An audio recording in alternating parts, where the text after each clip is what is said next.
Sveiki! Mani sauc Amēlija Šulce, un es mācos Lielvārdas pamatskolā 6. klasē. Šodien man jums ir viens jautājums. Vai jūs zināt, kāda attapīga skroderi? Nezināt?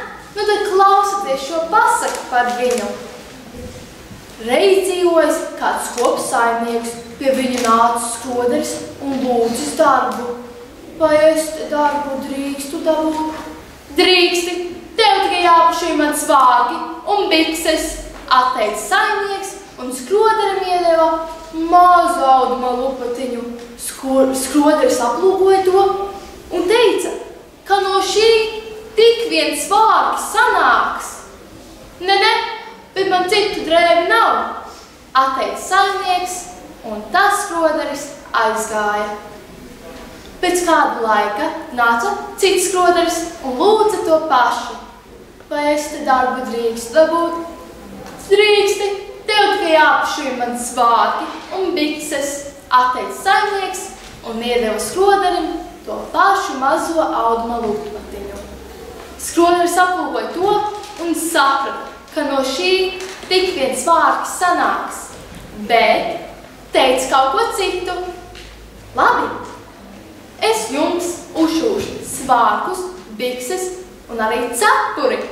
Saimnieks sapriecājās un apsolīja maksāt lielu algu.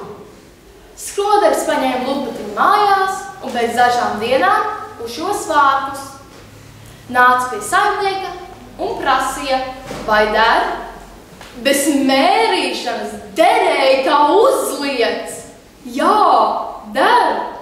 Skroderis ņēma svārkus mājās, izārīja tos un uzšo bikses.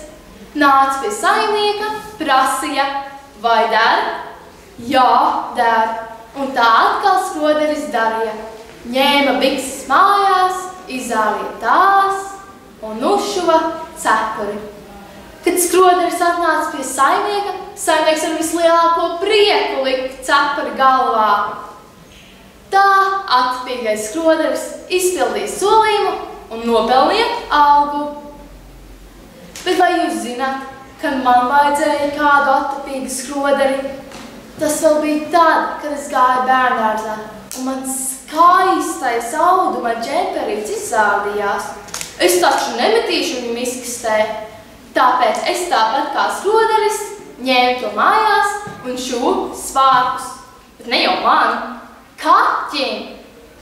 Tas labi neizdevās. Kāpēc jūs jautājat? Es nepratu kaķu nomērīt. Kur vēl šūt? Vienīgais, kas sanāca, bija dažas auduma lupatiņas, ar ko kaķim spēlēties. Ir cita veida attapīgi skroderi, un man par tādu ir anekdote.